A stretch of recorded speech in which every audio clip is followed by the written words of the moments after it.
E aí pessoal, tudo bem? Sejam bem-vindos a mais um vídeo. Ué, o resumão tá meio diferente, não é? Cadê o Lucas de pé na bancada, com a câmera em 4K, galera? Eu tô fazendo uma experiência aqui, um tipo de resumão diferente, afinal o foco são as notícias. Ao invés de eu ficar aparecendo o tempo todo no vídeo, eu vou deixar só a minha imagem pequenininha e mostrando site por site, da onde eu estou mostrando as notícias, para focar mais do que realmente importa aqui, que é na notícia, no rumor, no vazamento. Digam o que vocês acharam nos comentários, a gente segue trazendo mais novidades para vocês. Bora para mais um resumão aqui no canal Paper Hard, ok? E começando aqui a falar, pessoal, sobre um caso muito extremo de um minerador que perdeu cerca de 500 mil reais em placas de vídeo. Segundo o que ele informa, ou pelo que foi entendido da notícia, são 90 RTX 3080 ou 3090, porque ele informou o GHz por segundo de 9.5, que é claramente uma fazenda de mineração, que a gente vê o antes dessa fazenda e o depois completamente destruído, tudo queimado, só sobrou parcialmente as estruturas de metais. Ele prefere não revelar a sua identidade, ele não é aqui do Brasil, tá? As pessoas acabaram confundindo isso. O acidente ocorreu em dezembro do ano passado, mas ele não veio a falar, ele ficou ali um pouco deprimido, e quem não ficaria, afinal, olha o tamanho desse prejuízo, né? Ele fala que estava no inverno em seu país e tomou as melhores práticas, e fala ali que, né, tinha muitos ventiladores exaustores. Na verdade isso até, né, se for aqueles ventiladores exaustores domésticos, com certeza não é o mais indicado, porque eles podem esquentar e pegam fogo. Tem vários vídeos de ventiladores domésticos pegando fogo. Se for os industriais, talvez sejam mais tranquilos, né? E aqui eles especulam sobre as placas que teriam. Aqui nós temos uma imagem mais alta definição dos estragos, realmente é um negócio muito devastador. E ele tinha câmeras de segurança e ele acaba dizendo que ele não ligou uma placa de vídeo usando os cabos SATA, mas sim os risers. E aqui provavelmente começou o curto-circuito, porque o cabo, o SATA, ele pode fornecer até 54 watts, isso aqui é a especificação oficial. E o riser, ele precisa de 75 watts, às vezes ele pede até picos, porque é o que uma placa de vídeo puxa do slot PCI Express. Então ligar o riser no SATA é condenável, cara. Isso aqui é um conhecimento técnico que infelizmente faltou, ou às vezes ele até tinha esse conhecimento. E, cara, o riser ou alimentação é um dos componentes mais baratos das rigs e infelizmente olha só o que aconteceu por causa de um componente tão simples assim, cara. Pois é. Vamos para a próxima notícia, sobre uma pesquisa de uma empresa bastante conhecida lá fora, John P. Dye Research. E aqui eu estou mostrando as notícias na fonte original em inglês, mas eu vou traduzir e falar para vocês o que é relevante nessa notícia, fazendo um resumo. Aonde eles apontam que o Intel AXG, que é o Accelerated Compute Systems and Graphics, que foi criado ali em 2016 e chefiado por Raja Koduri desde 2016, o Raja, que era ex-funcionário da AMD, aparentemente depois que ele saiu da AMD, as placas da AMD melhoraram, depois vieram as RDNA logo em 2019, né? Mas enfim, então esse consórcio, se eu posso assim dizer, foi criado nessa época e tinha como objetivo o desenvolvimento de placas de vídeo, tanto para servidores quanto para consumidores domésticos, aqui no caso das placas ARC. Já foram investidos bilhões de dólares, mas não trouxe exatamente muitos resultados, né? E essa empresa John P. Dye Research sugere que a Intel simplesmente abandone, afinal já gastaram 3,5 bilhões com isso e não trouxeram grandes resultados nisso. Então, enfim, é uma sugestão que eles deram para a Intel. Até eles citam que o fato das placas ARC terem chegado só agora, se elas tivessem chegado um pouco antes, no momento do boom da mineração, acabamos de falar sobre mineração, talvez elas teriam vendido mais para os mineradores que eram famintos por placas, independente se a placa é boa ou não para jogo, se ela minerava bem, o cara comprava a placa e já era. Mas não, a Intel demorou, chegou no fim da festa, onde agora ela tem que competir em gaming com a AMD e Nvidia, que são empresas muito mais sólidas nesse mercado, tá? E acaba tendo essas grandes dificuldades. Isso também aqui ressalto para vocês que Nvidia e AMD irão lançar novas placas, ou seja, a Intel está chegando no final da geração e daqui a pouco vai ter placa muito melhor no mercado, ok? Ainda sobre as placas ARC, A Intel trouxe os seus próprios testes da A750, a gente sabe que teste de fabricante nós temos que... Ok, a gente pode acompanhar esse teste, mas o ideal é ver testes de mídias independentes, de revisores ao longo do mundo, porque o próprio fabricante tende a mostrar um cenário mais favorável para ele, isso é uma coisa muito óbvia. Eles testaram então em 50 benchmarks, 50 jogos, apenas em DirectX 12 e Vulkan. Tech Power Up ressalta que nos seus próprios testes em DirectX 11 a Arc A380 ficava meio lenta, ou seja, eles focaram só nas APIs mais recentes que trazem mais performance. Nos testes, em resumo, ela conseguiu ser 3% mais rápida que uma 3060 em DirectX 12 em Full HD, 5% mais rápida que ela também em 1440p e 4% mais rápida usando o Vulkan em Full HD, 5% mais rápida do Vulkan também em 1440p. Não foi feito teste com Ray Tracing e não utilizaram o XeSS ou DLSS. Aqui nós temos então a comparação de performance dos vários games. Você pode pausar esse vídeo e dar uma olhadinha caso assim você queira, tá? E aqui nós temos então o gráfico onde eles normalizaram para 3060, mostra que em vários jogos você tem uma vitória da Intel, e alguns games a Intel acaba perdendo isso aqui em 1440p e aqui os testes em Full HD. Então, temos uma placa que consegue vencer de uma 3060, o problema é, cadê essa placa? E por quanto ela vai custar? Porque como eu mostrei recentemente para vocês, a Arc A380 chegou no Brasil em pré-venda, não é uma pré-venda oficial da Intel, e sim de uma revenda aqui, por R$ 1.600, que é o preço de uma 1660 Super, que é muito mais rápido que ela, não faz nenhum sentido, tá?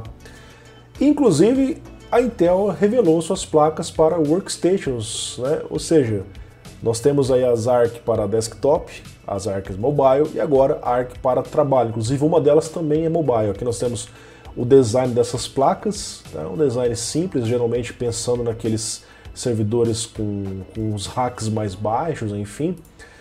Vamos ver como é que isso aqui vai desempenhar, cara. Será que vai conseguir competir contra as NVIDIA, as Quadro, as AMD equivalente? Aqui nós temos o hardware dessas GPUs, a A40, A50 e A30 mobile, inclusive aí um chip mobile, como eu disse para vocês. Nós temos a performance, tem o suporte para Ray Tracing Cores, são 8 em todas elas, 6, 6 e 4 GB, enfim. E aqui nós temos o consumo de energia de 50, 75 e 35, 50. Me preocupa a questão dos drivers. Será que isso aqui vai ter driver bom, né? Vamos aguardar mais informações. Aqui nós temos uma notícia que a Intel continua prometendo as suas GPUs Arc ainda nesse ano, né? Isso porque está sendo lançado a conta-gotas, começou na China, não tem muito estoque, os preços estão altos, então isso aqui é uma informação que vem Ryan, ou Ryan, como eles gostam de falar, né? Ryan Schultz, que é um cara que trabalha na Intel, dizendo que elas continuam programadas para ser lançadas ainda neste ano, inclusive trazendo drivers atualizados, né? Eles falam inclusive de suporte no dia do lançamento do game, que é algo que a NVIDIA e a AMD tem feito, inclusive o Homem-Aranha foi lançado na data de ontem, e você já pode ver o teste que eu fiz aqui no canal com a 2060, tá? E falam sobre melhorias para jogos antigos também. Então eles dizem que as placas estarão disponíveis em lojistas, PC Builders, seriam as máquinas pré-montadas, enfim, ou diretamente da loja da Intel, assim como a AMD e a NVIDIA também fazem a venda direta, ok? Eles estão fazendo um tour com um caminhão da Intel lá nos Estados Unidos, mostrando para as pessoas um pouco da sua performance, tá? Falando aqui sobre a MSI, que agora se torna a segunda fabricante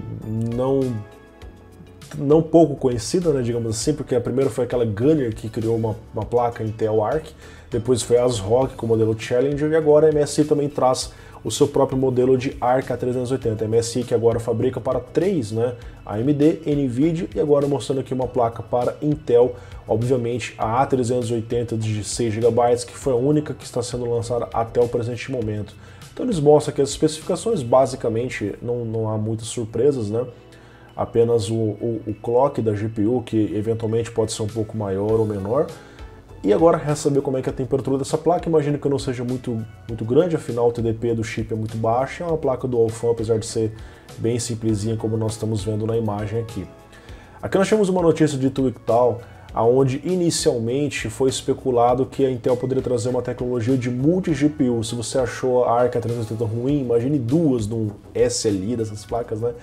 Então, havia sido especulado lá nesse evento SIGGRAPH que poderia ter um software para otimizar o desempenho, trazer a performance de duas placas Intel, mas depois a própria Intel trouxe uma atualização que clarificou, né, clareou, né, as ideias do site TweakTalk, que é um site muito antigo, dizendo que isso foi feito no Blender e pensado em aplicações profissionais. Então eles ressaltam que a Intel não suportará multi-GPU para jogos. Isso faz todo sentido, ao passo que a Nvidia e a AMD já desistiram disso há alguns anos atrás.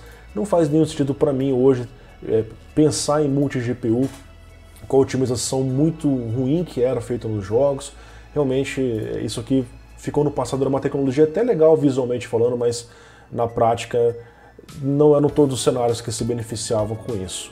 Falando aqui sobre uma fonte da MSI, a MEG AI 1300P, que se torna a primeira fonte compatível totalmente com a TX 3.0, tá? Eles mostram que então essa fonte com esse design, né, enfim, um design bonito, e ela traz então o suporte a TX 3.0 e o PCI 5.0. Inclusive eles até ressaltam essa informação porque já existem fontes no mercado que suportam esses conectores novos, que suportam esse cabo PCI 5.0 12 VH Power de 12 mais 4 pinos, mas não são todas que trazem o suporte ao cabo nativo na fonte, e sim um adaptador na caixa. E eles trazem esse cabo nativo e a especificação completa do ATX 3.0. Eles mostram o Cybernetics, que é um órgão registrador de muita confiança, registrando ela como PCI 5.0 Ready, ou seja, uma fonte preparada para esse tipo de conector. Eles mostram aqui então essa conexão dentro da própria fonte e falam que, de acordo com o PCI-SIG, que é o órgão, o comitê registrador que lida com as regras do PCI Express, aqui eles falam que as placas de vídeo podem exceder em 3 vezes o seu consumo máximo. Olha que bizarro, cara. Isso é claro, por um tempo muito pequeno, eles falam aqui em 100 microsegundos, ou seja, uma placa que precisa de 600 watts pode pedir até 1.800 watts, cara. Bizarro, né? Essa é uma especificação que pode trazer problemas em certos sistemas, e eles falam aqui que essa fonte ela tem condições de entregar 200% da potência original. Ou seja, se é uma fonte que tem, onde está a potência dela aqui, 1.300 watts, né? É isso mesmo? 1.300 watts? Ou seja, ela conseguiria então segurar 2.600 watts de uma forma tranquila, assim como eles estão. Tava aqui os dos 2.600 bem mais fácil, bem na minha cara. Mostram os vários testes de fontes, enfim, vocês podem conferir a notícia na íntegra, caso assim vocês queiram. Pessoal, Maintest X86 é um software muito legal que eu já usei bastante no passado para tentar encontrar os erros de memória. Você deixava ali um tempo, uma, 2, 3, 10 horas rodando até encontrar um erro na memória. E agora, esse software ele vai permitir que você encontre um erro bem específico em memória DDR5. Não são todos os módulos, mas o desenvolvedor, que o Pasmark, está falando que o Maintest X86 irá permitir você identificar nos módulos selecionados qual módulo está com problema e qual chip está com problema. Olha que legal isso daqui, cara. Ó, esse módulo está com erro e esse chip específico está apresentando um erro. Daria até para o cara que entende um pouquinho fazer um reparo nisso, cara. Muito legal. Evita você ter que ficar testando módulo por módulo, enfim. Bem interessante esse tipo de atualização que surgiu no momento crucial. Afinal, a Intel e a AMD irão apresentar suas próximas gerações com suporte a DDR5, não é? Inclusive, falando sobre DDR5, nós tivemos aqui a G-Skill apresentando um módulo de memória 6.000 MHz. A princípio, isso não seria uma notícia tão relevante para trazer um resumão, tem muitas memórias assim. Agora, o fato é que nós tivemos uma informação, segundo o VideoCardZ e outras fontes, que as placas AMD X670E elas irão trazer realmente aquela tecnologia AMD Expo. Eu mostro isso na próxima notícia. O Expo seria algo equivalente ao XMP da Intel, e ele traz 2 modos de funcionamento, que é o modo de baixa latência e o modo de máxima largura de banda possível. Bem interessante, cara. A AMD falou que os Ryzen 7000 teriam um foco grande em overclock de memória, porque ela sempre percebeu que isso fazia diferença. Isso aqui até então era um rumor, agora nós temos meio que uma confirmação sobre isso. E é interessante aqui o fato deles citarem esse rumor, que a memória em 6.000 MHz ou megatransfers por segundo seria o sweet spot dos Ryzen 7000. Agora a gente acompanha a próxima notícia, que é um vazamento sobre isso. O que ocorreu aqui foi uma BIOS da Gigabyte X670e que vazou, e alguns entusiastas, inclusive o criador daquele CTR Tune, que é bem conhecido aqui na comunidade, né? Ele analisou essa BIOS e encontrou confirmação que o AMD XPO ele está lá dentro, está funcionando, né? Ele está habilitado. E no caso, você vai poder mexer no Infinity Fabric até 3.000 MHz, que seria justamente a proporção, né, dos 6.000 MHz da memória com os 3.000 MHz do Infinity Fabric. Eles mostram outras várias configurações e citam aqui o Sweet Spot, né, esse seria também algo não confirmado exatamente, mas dizendo que seria justamente nos 6.000 MHz o Sweet Spot para Zen 4. Até ele fala aqui que o Sweet Spot para Zen 3 seria 4.000, mas se eu não me lembro bem, a AMD falou ali em 3.733, posso estar enganado, tá? É esperado que os Ryzen 7000 sejam lançados no dia 15 de setembro, a MSI vazou essa informação há um tempo atrás, aqui nós temos um resumo disso, tá? Vamos falar sobre a placa-mãe ainda da Gigabyte, né? Essa placa já está rodando por aí na mão de revisores. Aqui nós temos a foto do Skater Bencher, acho que é isso, né? E talvez acabe explicando como que essas BIOS vazaram, né? Já tem pessoas com as placas em mãos, né? Então, isso indica que sim, o lançamento está muito próximo, tá? Vamos falar sobre o Leite Panda, pessoal. Eu já testei um Leite Panda desse aqui no canal, acho que foi em 2017.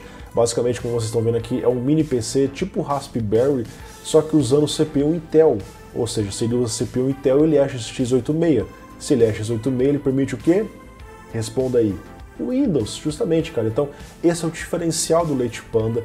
E ele ficou aqui bem interessante agora, trazendo o Wi-Fi 6, cara. Olha o tamanho dessa plaquinha usando o Wi-Fi 6, cara. Impressionante, cara.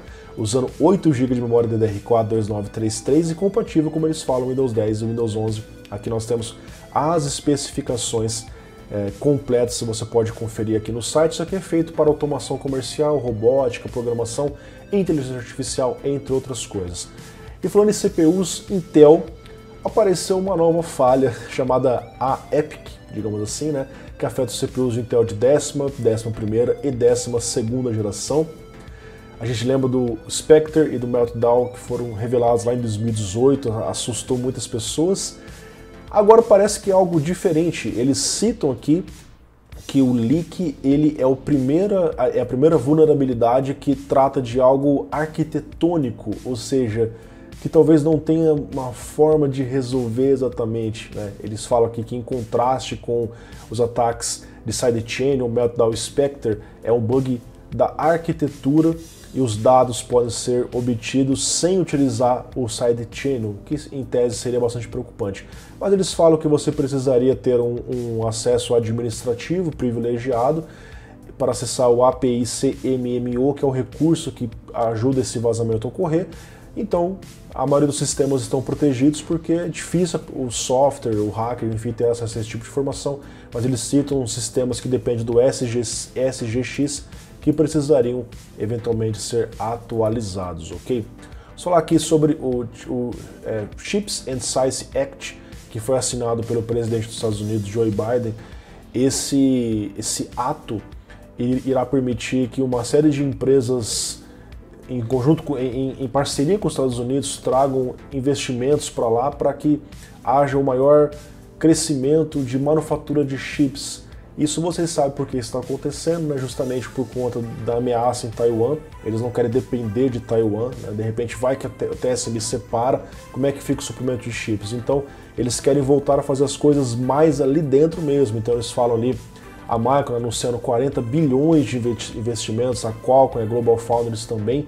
E existem especulações da TSMC abrindo uma fábrica também nos Estados Unidos, lá no Arizona. Ou seja, os Estados Unidos quer ficar um pouco mais independente da Ásia para a fabricação de chips, tá certo? Vamos falar aqui sobre a AMD, que é um vazamento não é confirmado. Nós temos aqui a foto do novo Ryzen 9 7000, uma caixa bem diferenciada em relação ao que estava aparecendo. Normalmente era uma caixa da cor laranja, né, dos Ryzen, agora é uma caixa na cor preta, tem desenhos diferenciados aqui aparecendo no processador. Realmente me pareceu uma caixa bonita. E nesse vazamento nós temos também um pouco sobre os preços. Eles dizem que o Ryzen 7 7700X teria o mesmo preço do 5700X, ótimo, você aumentaria a performance e não aumentaria o preço. Porém, o 7800X, que agora volta a aparecer, nesse vazamento até então não era certo se ele seria lançado ou não, ele seria mais caro que o 5800X, e os dois Ryzen 9 seriam também mais caros que os dois Ryzen 9 da geração atual, tá? Aqui eles mostram a comparação de preços, indicando que poderia acontecer então um aumento de preços do Ryzen 7 800X para cima. Ainda não sabemos sobre o 7600X e também, claro, até o do 7700X é apenas um rumor, precisamos de mais confirmações. Pessoal, falando aqui sobre novos CPUs Ryzen na reta final para Zen 4, né? Pois é, apareceram novos CPUs, o Ryzen 9 Pro 5945, que nome esquisito, né? Isso veio em uma ThinkStation da Lenovo, onde é um sistema pré-montado, enfim. Apareceram aqui então 5945, 5845, 5645 são CPUs da geração Verma, ou seja, são Zen 3, porém sem oferecer gráficos integrados. Aqui nós temos as especificações. Chama atenção o fato de você ter aqui CPUs então com nomes diferenciados, né? Esses finais aqui, 612, 816, e o Ryzen 9 terminando com 1224, não tendo uma opção de 16 núcleos, tá?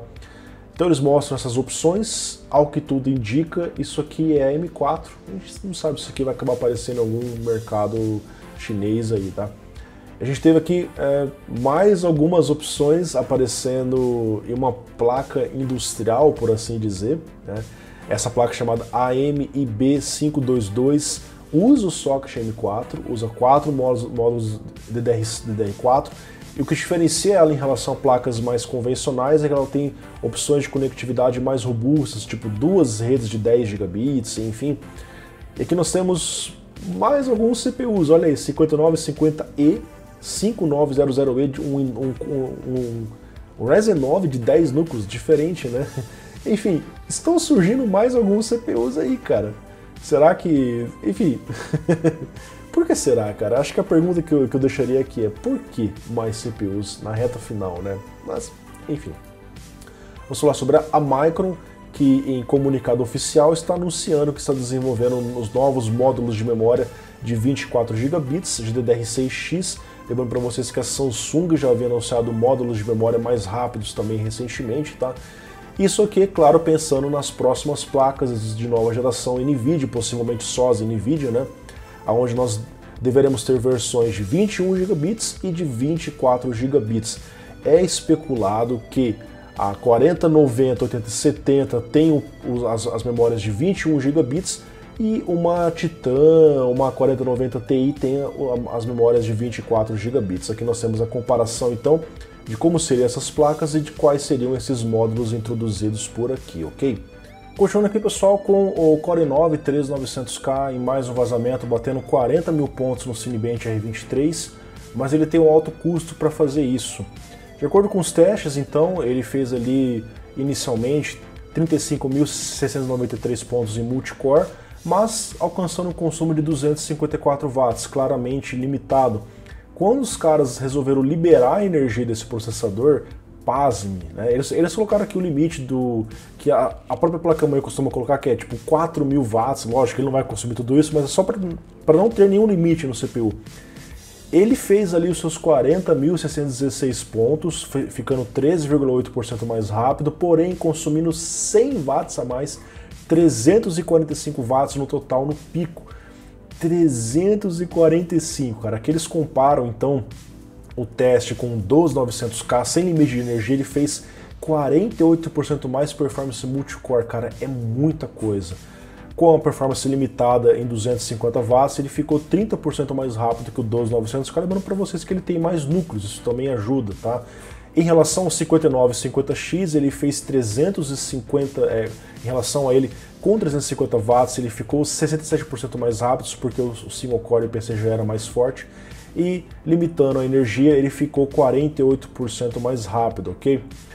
Enfim, então aqui nós temos um outro teste mostrando dois núcleos pegando 5.8 GHz, a comparação dos CPUs com os seus respectivos consumos de energia por padrão, ok?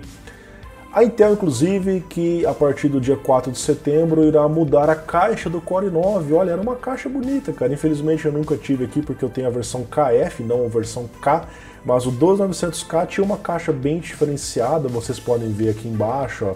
Se abria e tal, era bem diferente em relação às caixas simples que tem ultimamente no mercado. Irá mudar para a mesma caixinha do i9 que eu tenho aqui. O mesmo vai acontecer com uma linha Extreme da geração antiga, que caiu muito em desuso daqui, cara. Perdeu muito sentido depois que a Intel trouxe mais núcleos a partir do movimento Ryzen, ok? Essas são as caixas diferenciadas dos flagships da geração passada, o 9900K, o 11900K isso, o 11900K, e esse aqui seria o 12900K, tá bom? Bom, vamos agora falar sobre a Acer, que está entrando também com GPUs Arc A380 em máquinas pré-montadas. É um famoso OEM, onde está trazendo uma máquina por 950 euros aqui, pelo que consta, né? Com um Core i5 12400F e uma Arc A380, que é um hardware bem limitado na placa de vídeo, mas o CPU tem um desempenho legal. Agora, chama atenção essa comparação que o Videocard Z fez. Nós temos três máquinas aqui, né? Essa com a A380, por 50 euros a mais você leva um hardware com 3060, que é muito melhor. Ela só vai perder porque tem menos memória RAM e um HD convencional, mas dá para você colocar mais memória e um SSD nessa máquina, né? E aí, por estranho que pareça, se você pega uma 3060 com a mesma configuração de memória que tinha na Arc, 16 GB e o SSD, ela sobe para 1.500 euros, cara. 500 euros para trocar a placa de vídeo, aqui é só você colocar mais memória. Ficou esquisito.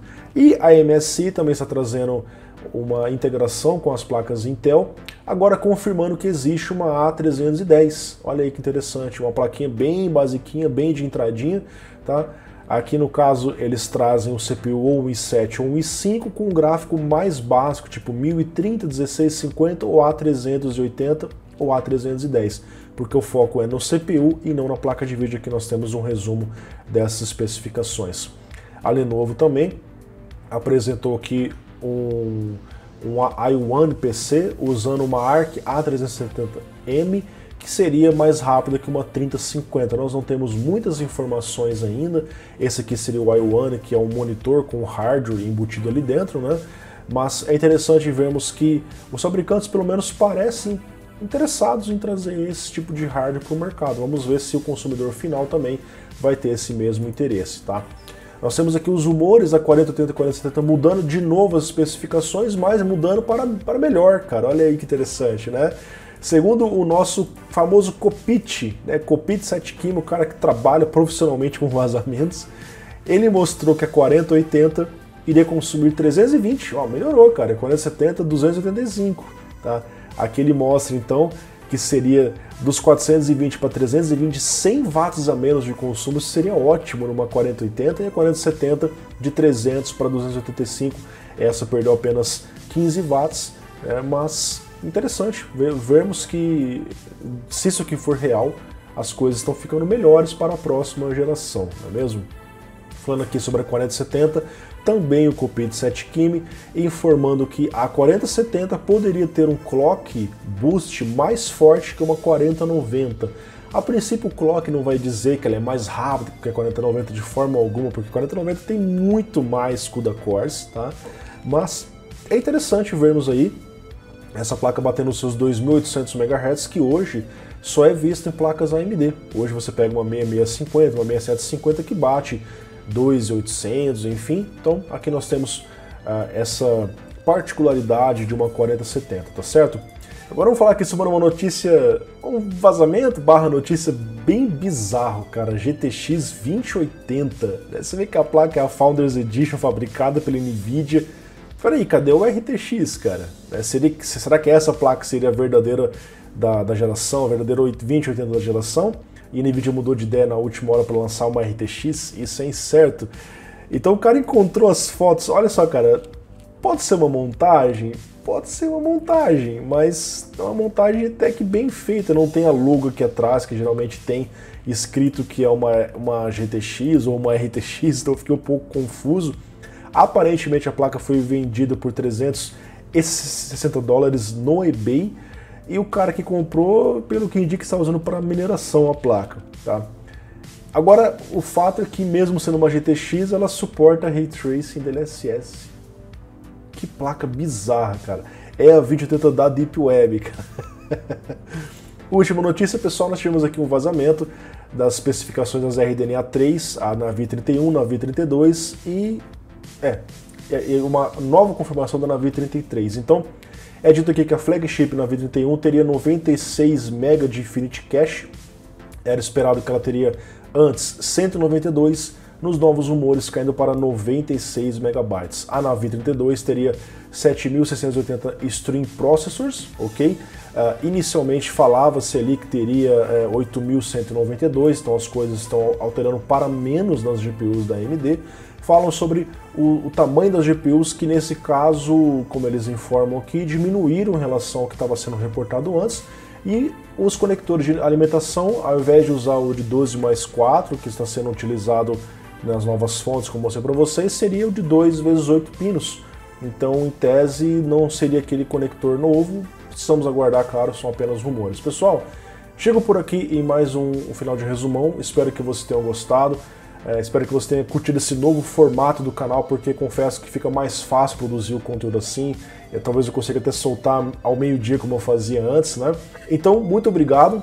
Deixa aqui na descrição os nossos links afiliados às lojas parceiras do canal Terabyte Shop, Amazon, AliExpress. Você vai comprar qualquer coisa lá, utilize esses links e participe do grupo de promoções que eu vou colocar aqui para vocês nesse momento. Ele está aparecendo aqui o QR Code, é só você apontar a câmera do seu celular e ter acesso a esse grupo, que eu estou sempre divulgando promoções e coisas legais para vocês. Um grande abraço, muito obrigado, valeu, falou, tchau, tchau.